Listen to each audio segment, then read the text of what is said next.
Waalaikumsalam. Bagaimana kabarnya pagi ini Pak Andre? Alhamdulillah Rabbil Alamin, sehat walafiat. Alhamdulillah, meskipun dalam keadaan puasa ya Pak Andre. Puasa. Tetap semangat menyelesaikan tugas-tugas yang ada. Kali ini kita bertemu pada pendampingan individu ke-6. Ini merupakan pendampingan terakhir kita di angkatan 9 ini. Alhamdulillah. Baik Pak Andi, tema pendampingan kita kali ini berhubungan dengan refleksi perubahan diri dan dampak pendidikan. Dan fokus pendampingan kita ada beberapa hal. Yang pertama, persiapan panen hasil belajar kita nanti di Lokakarya 7. Terus pengumpulan survei umpan balik dan refleksi dari survei tentang kompetensi guru penggerak yang dari kepala sekolah, dan sejawat dan murid. Terus refleksi perubahan dalam pembelajaran yang sudah Bapak terapkan selama 6 bulan. Diskusi dampak pada diri guru murid yang terjadi. Yang terusnya penilaian pemetaan aset, diskusi apakah tujuan program sudah Bapak komunikasikan di keluarga sekolah berdasarkan Lokakarya kelima kemarin yang Pak Ade sudah mulai membuat sebuah program. Yang terakhir penilaian yaitu refleksi jalan bergerak dan dokumentasi akses. Baik Pak Andi, kita masuk pada bagian awal yaitu menjelaskan fokus pendampingan tadi sudah. Kita berharap pendampingan kita kali ini berjalan sesuai dengan alurnya ya Pak Andi ya. Ya, kita rencanakan bisa kita selesaikan. Apa saja proses yang sudah berjalan nih Pak Andi selama 1 bulan terakhir? Terus rencana tidak lanjut dari pendampingan kita sebelumnya, pendampingan di bulan Maret juga ya Pak Andi, yang ada tanggal 8 Maret kemarin, serta hal yang dianggap sebagai capaian 1 bulan terakhir berdasarkan jurnal pemantauan pembelajaran daring. Ya, terima kasih Pak Upit kesempatan ini, dan ini adalah pendampingan individu terakhir ya. Iya. Alhamdulillah bahwa setelah pendampingan individu yang kelima kemarin itu tentang bagaimana supervisi ya coaching itu, alhamdulillah sekali bahwa berkat bimbingan dari FIT selaku PP itu mengarahkan saya kepada sebuah pemahaman bahwa supervisi itu adalah suatu cara kita untuk berbagi dengan rekan sejawat maupun kepala sekolah, suatu cara bagaimana menemukan potensi guru itu dari guru itu sendiri, sehingga tidak terkesan di situ dipaksakan dan kemudian tidak terkesan di situ ada tindak, tetapi alurnya bagaimana kita sejawat semuanya memberikan saran dan masukan, dan kemudian kita di situ bagaimana membuka ruang kepada rekan sejawat kalau memang kepala sekolah itu bisa membuka ruang agar itu bisa mengenali dan mendapatkan potensinya untuk tentunya dalam kegiatan proses belajar. Luar biasa ya Pak Andi. Ternyata kegiatan supervisi yang dilakukan dengan baik dan sejak itu memperoleh dan mengetahui apa kelebihan dan kekurangan yang baik Pak Andi. Kita lanjut pada bagian berikutnya nih Pak Andi. Refleksi hasil survei nih Pak Andi yang sudah Pak Andi lakukan. Berdasarkan hasil tersebut, apa yang kurang baik kira-kira atau perlu ditingkatkan menurut respondennya ada kepala sekolah, seluruh pimpinan, rekan sejawat dan murid terhadap kompetensi Bapak Andi sendiri, dan masing-masing responden seperti tersebut bagaimana responnya?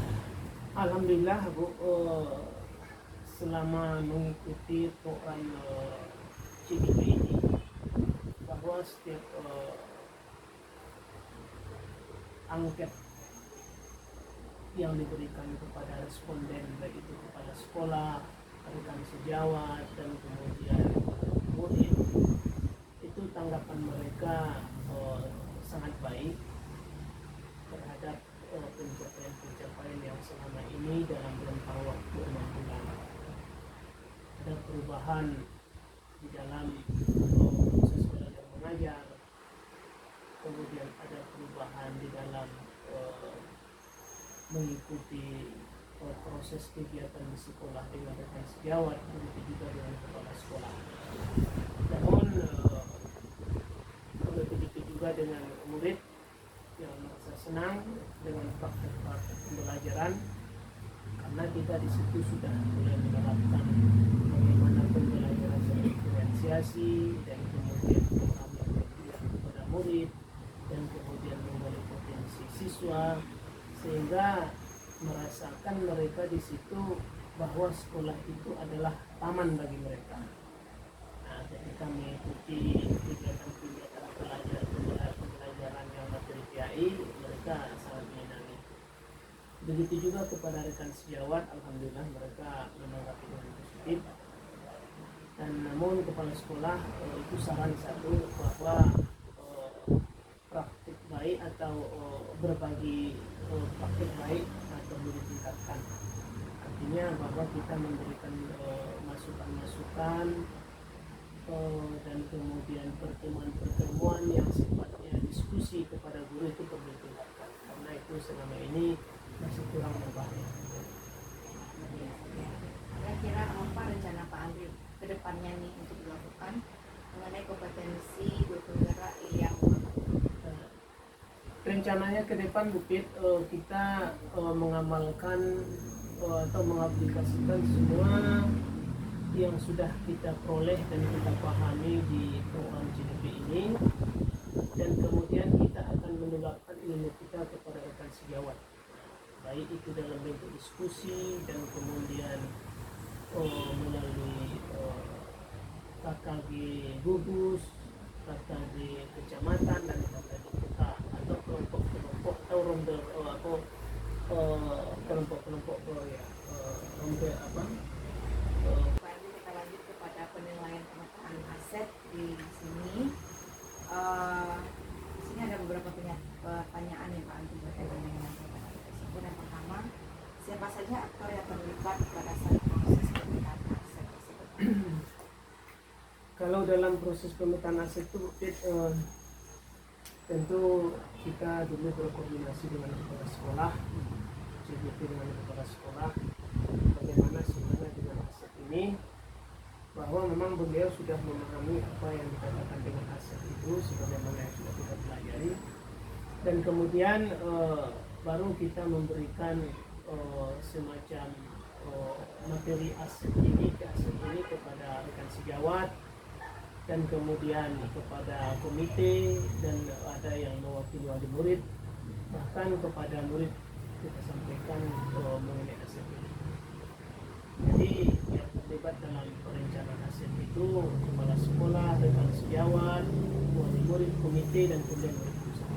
Itu seluruh warga sekolah terlibat. Sekolah terlibat. Baik, Pak. Bagaimana proses dalam menentukan atau mengidentifikasi sumber daya yang ada di sekolah ini?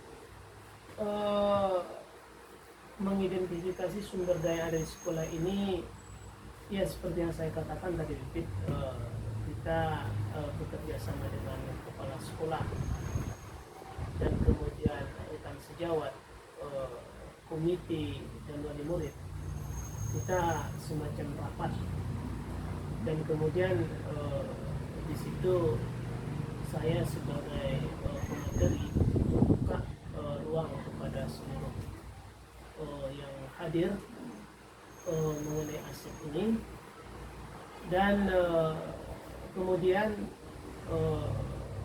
tanggapan-tanggapan dari rekan sejawat dan kemudian komite sekolah, wali murid, mereka memahami bahwa aset itulah yang akan menjadi tonggak atau pilar dari kemajuan sekolah. Nah, disitulah diidentifikasi apa saja kira-kira yang dapat untuk membantu kemajuan sekolah. Maka setelah kita sampaikan di situ dari aspek manusianya, termasuk semua warga sekolah di situ, bahwa ketika mereka berperan baik terhadap sekolah itu menjadi aset yang tersendiri yang nilainya sangat luar biasa sekali. Kemudian kepada aspek sosialnya, kemudian ya finansial. Finansial ini terlebih bahwa ketika kita mengadakan setiap atau momen-momen hari-hari besar, atau ketika kita sekolah kita melakukan pembangunan segala macam tidak tercover dengan dana BOS, maka di situ kita memang merangkul komite sekolah dan murid-murid untuk bisa mempergunakan aset finansial yang barangkali dari luar, kan? Jadi seperti itulah. Luar biasa. Kira-kira apa saja kendala dan tantangan nih Pak Andri yang Pak Andri hadapi saat melakukan identifikasi sumber daya sekolah, dan bagaimana Pak Andri mengatasinya? Tantangan yang pertama itu masih adanya rekan-rekan kita yang belum mengenal aset secara utuh, yang mana kadang-kadang pemahaman itu aset itu berupa benda seperti uang dan kemudian sarana prasarana. Disitulah kita tentu memberikan pemahaman kepada mereka bahwa aset itu tidak hanya dalam bentuk uang dan kemudian sarana prasarana, tapi ada biotik abiotiknya, ada yang hidup, ada yang benda mati. Yang itu semuanya bisa dijadikan aset ketika itu bisa dipergunakan dengan baik. Jadi tantangannya itu masih adanya yang kurang memahami aset itu secara utuh. Pak Andri menjelaskan Ya. bagaimana perasaan Pak Andri ketika berhasil mengidentifikasi sumber daya sekolah?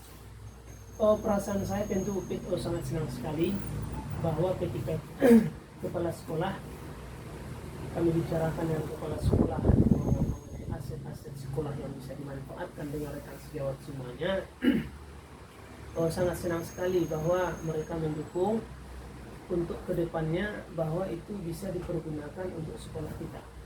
Contoh dari segi sosialnya, dari segi budayanya, di sini bisa kita bawakan ke sekolah ini. Contoh tentang adat. Hari Selasa itu kan program Kota Padang itu ada Minangkabau. Jadi itu memang dari masyarakat di sekitar sekolah ini yang memang nenek mama yang paham tentang keadatan ini, kita undang di hari Selasa untuk memberikan materi-materi tentang adat Minangkabau kepada anak. Apa saja pertimbangan Pak Andri dalam menentukan sumber daya sekolah? Pertimbangan dalam menentukan sumber daya sekolah itu tentu lebih kepada kegunaan aset itu sendiri, manfaatnya kepada sekolah itu. Apa manfaat dari aset itu kepada sekolah itu yang dipertimbangkan. Kemudian dari segi kemudahan dalam mencapai aset itu,